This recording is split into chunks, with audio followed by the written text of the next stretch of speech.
নমস্কার, সুরজিৎ মান্না ক্রিয়েশনস চ্যানেলের পক্ষ থেকে তোমাদের সবাইকে সুস্বাগতম। আশা করি তোমরা সকলে ভালো এবং সুস্থ আছো। আমি তোমাদের জন্য এই ভিডিওটিতে তুলে ধরছি 2025 সালের মাধ্যমিক পরীক্ষার্থীদের জন্য এবিটিএ টেস্ট পেপার 2024-2025 ভূগোলের যে সমস্ত পেজগুলি রয়েছে তার মধ্যে আমি এই ভিডিওটিতে তুলে ধরব 369 নম্বর পেজের ভূগোলের যে প্রশ্নপত্রটি রয়েছে সেই প্রশ্নপত্রের এমসিকিউ, এসিকিউ এবং 2 নম্বরের প্রশ্নের সম্পূর্ণ সমাধান করব। অলরেডি আমি 57, 87, 108, 130, 180, 203, 227, 255, 277, 300, 324, 348 এই পেজগুলো সমাধান করেছি। আমি এখন 369 নম্বর পেজের সমাধান করব।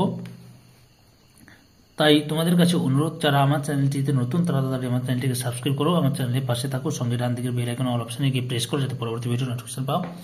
একটা লাইক দাও এবং ভিডিওটি শেয়ার করো। আলোচনা শুরু করছি।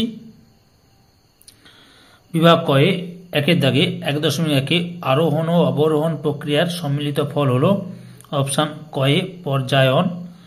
1.2 নদীর গতিবেগ দ্বিগুণ বেড়ে গেলে তার বহন ক্ষমতা বাড়ে, অপশান ঘয়ে 64 গুণ। 1.3 যে পর্বতে সবথেকে বেশি পার্বত্য হিমবাহ দেখা যায়,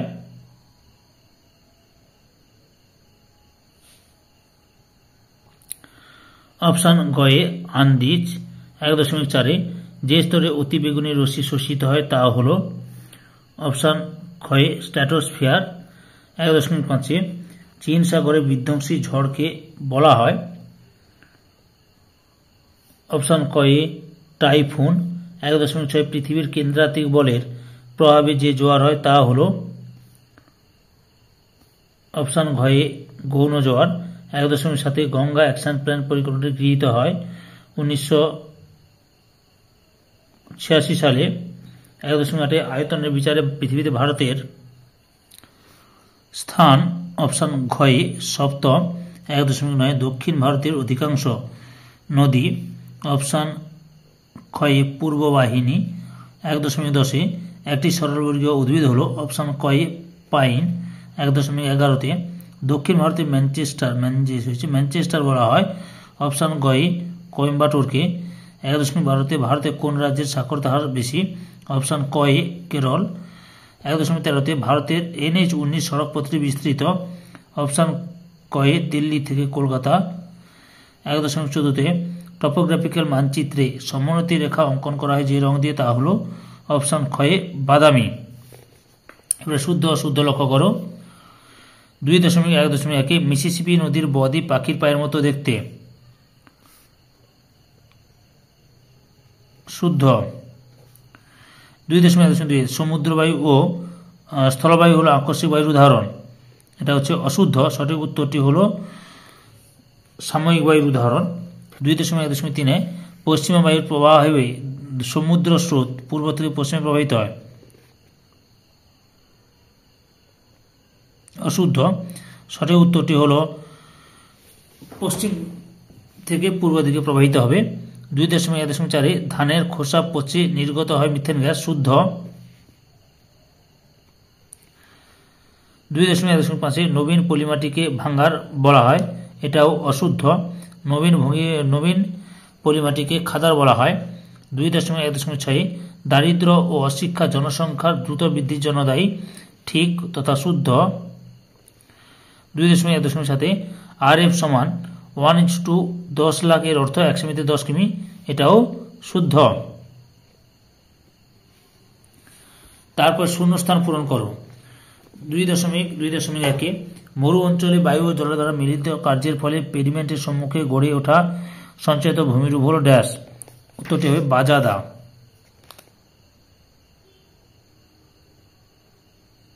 বা বাহাদাও বলা হয়। 2.2.2 হিমবাহের প্রবাহের দিক মসৃণ ও বিপরীত দিক অমসৃণ হলে তাকে ড্যাশ বলে, রসেমতানে।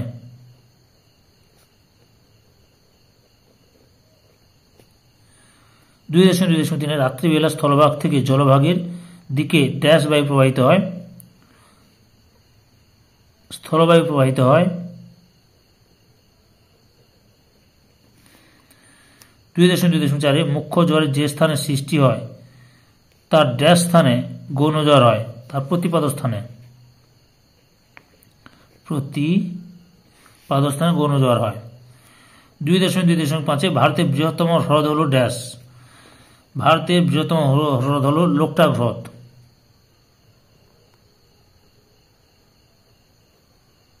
সাধুজলে লোকটাক হ্রদ।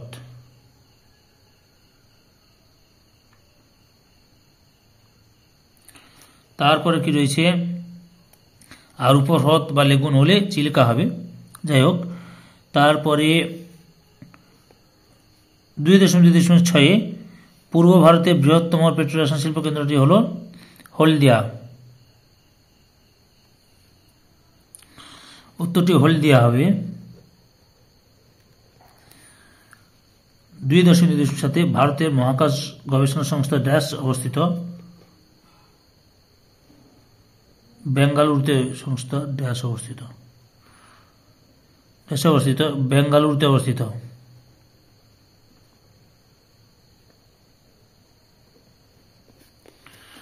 তারপরে কি রয়েছে লক্ষ্য করো। তারপরে রয়েছে 2.3 দাগে 2 কথায় উত্তর দিতে হবে। 2.3.1 শুষ্ক অঞ্চলে গিরিখাতকে কি বলে? শুষ্ক অঞ্চলে গিরিখাতকে বলে ওয়াদি।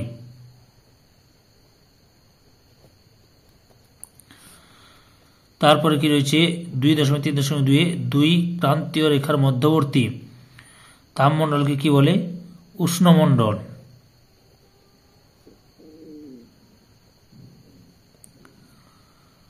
2.3.3 প্রশান্ত মহাসাগরের একটি শীতল ও একটি উষ্ণ স্রোতের নাম লেখো। প্রশান্ত মহাসাগরের একটি শীতল স্রোতের নাম হলো বেরিং স্রোত।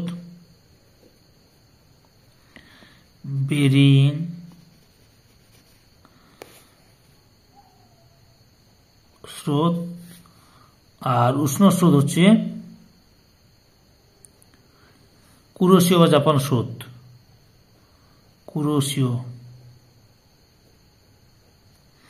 কুরোশীয় স্রোত। ডিডিটি এর পুরো অর্থ কি? ডিডিটি এর পুরো অর্থ পুরো নাম হচ্ছে ডাইক্লোরো ডাইফিনাইল ট্রাইক্লোরোইথেন।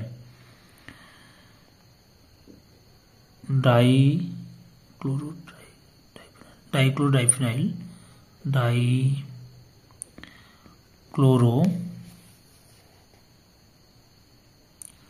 ডাইফিনাইল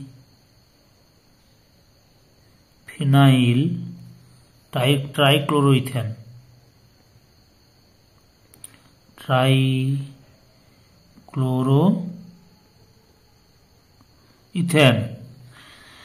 তারপরে 2.3.5 কাশ্মীর উপত্যকায় কারেওয়া মাটি কোন চাষের জন্য বিখ্যাত? জাফরান চাষের জন্য।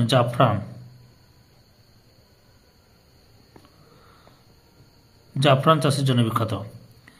ভারতের বৃহত্তম ইস্পাত উৎপাদক সংস্থাটির নাম কি? টিসকো বা tata iron and steel company, যেটা জামশেদপুরে অবস্থিত। TISCO টিসকো বা tata iron and steel company, যেটা জামশেদপুরে অবস্থিত। 2.3.7 ভারতের সর্বাধিক জনবিরল রাজ্যের নাম কি? ভারতের সর্বাধিক জনবিরল রাজ্যের নাম হচ্ছে সিকিম। সিকিম হচ্ছে ভারতের সর্বাধিক জনবিরল রাজ্যের নাম।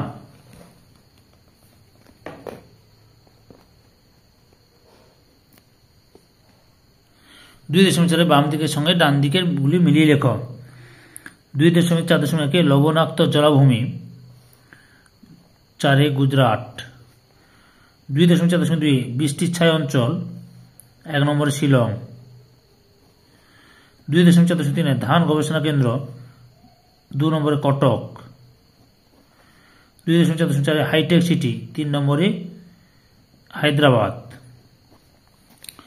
এর বিভাগ গয় 3 দাগে 2 নম্বরের প্রশ্নের উত্তরগুলো আলোচনা করছি, তোমরা পুরো ভিডিওটি লক্ষ্য করো এবং যারা আমার চ্যানেলে নতুন তারা তাড়াতাড়ি আমার চ্যানেলটিকে সাবস্ক্রাইব করে আমার চ্যানেলের পাশে থাকো এবং ডান দিকে বেল আইকনে ক্লিক করো। এরপরে 3.1 বদ্বীপের সংজ্ঞা দাও। লক্ষ্য করো, বদ্বীপ নদী মোহনা সংলগ্ন অংশে নদীবাহিত পলিবালি একান্ত শুরু করবে। আচ্ছা, এই যে AN স্টেলার এর মতে বদ্বীপ কাকে বলে এই সংজ্ঞাটা পর্যন্ত দেবে, সংজ্ঞাটা দেবে একটা। আর একটা উদাহরণ দেখাচ্ছি, তোমরা সেই উদাহরণটা দেবে। এই যে উদাহরণটা দেখাচ্ছি এই উদাহরণটা দেবে, বুঝতে পেরেছো? গঙ্গা ব্রহ্মপুত্র মিলিত বদ্বীপ। পৃথিবীর মধ্যে বৃহত্তম। এছাড়াও হুগলি নদীর মোহনা সাগর দ্বীপ, হাড়িয়াভাঙা নদীর মোহনা নদী ধরে সৃষ্টি হয়েছে নতুন দ্বীপ পূর্বাশা। অথবা হিমরেখা বলতে কি বোঝো?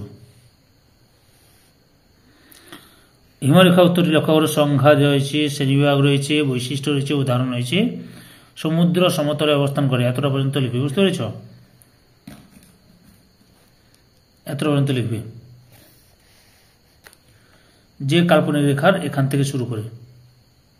3.2 অ্যালবেডো কি? এই প্রশ্নটি ভেরি ভেরি ইম্পর্টেন্ট। গত সেটগুলোতে প্রায় প্রশ্নই রয়েছে, এই সেটগুলোতে এই প্রশ্নটি রয়েছে। সূর্য থেকে আগত, এখান থেকে শুরু করবে।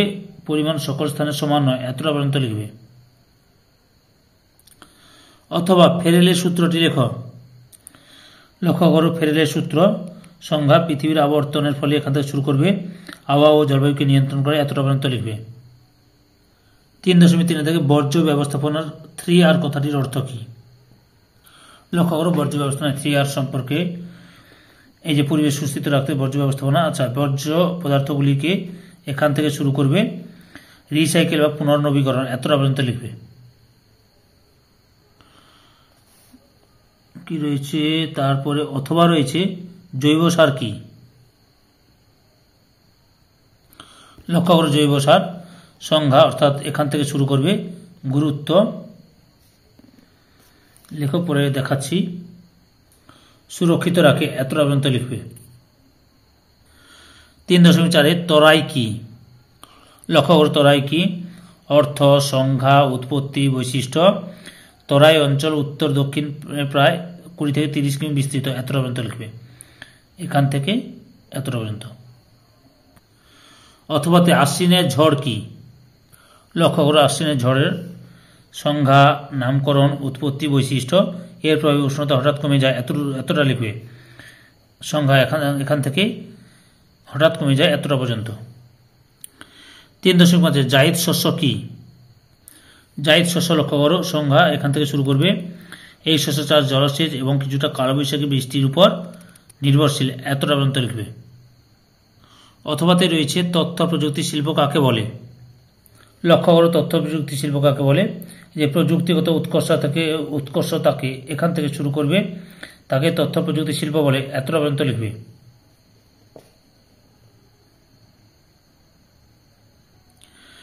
3.6 ভারতের কয়েকটি কৃত্রিম উপগ্রহের নাম উল্লেখ করো। লক্ষ্য করো ভারতের কৃত্রিম উপগ্রহের নাম অনেকগুলো দিয়েছি।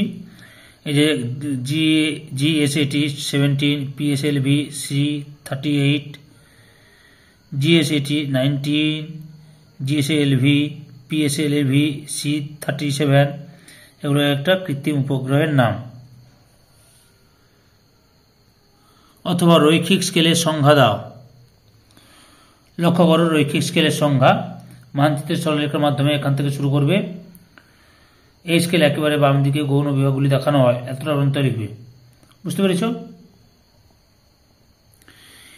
এই প্রশ্নপত্রের সেটটিতে পরের প্রশ্ন অর্থাৎ বিভাগ ঘয়ে 4 দাগে 3 নম্বরে কি কি প্রশ্ন পড়ছে লক্ষ্য করে নাও, বা তোমরা স্ক্রিনশট মেরে নাও। তারপর বিভাগ তে 5 দাগে অর্থাৎ 5 নম্বরের প্রশ্নের প্রশ্নগুলো কি পড়েছে লক্ষ্য করো। 5.1 দাগে, 5.2 দাগে। এরপরে ম্যাপ পয়েন্টিংগুলো কি কি পড়েছে আমি বলে দিচ্ছি, একটু লক্ষ্য করো। আরাবলী পর্বত, কাবেরী নদী, খাম্বাদ উপসাগর, উপকূলীয় ম্যানগ্রোভ অরণ্য, সুন্দরবন দেখাবে তোমরা। মালাবার উপকূল, ভারতের দক্ষিণতম অংশ, ইন্দিরা পয়েন্ট, ভারতের কফি উৎপাদক অঞ্চল, ভারতের বৃহত্তম রেল ইঞ্জিন নির্মাণ কেন্দ্র,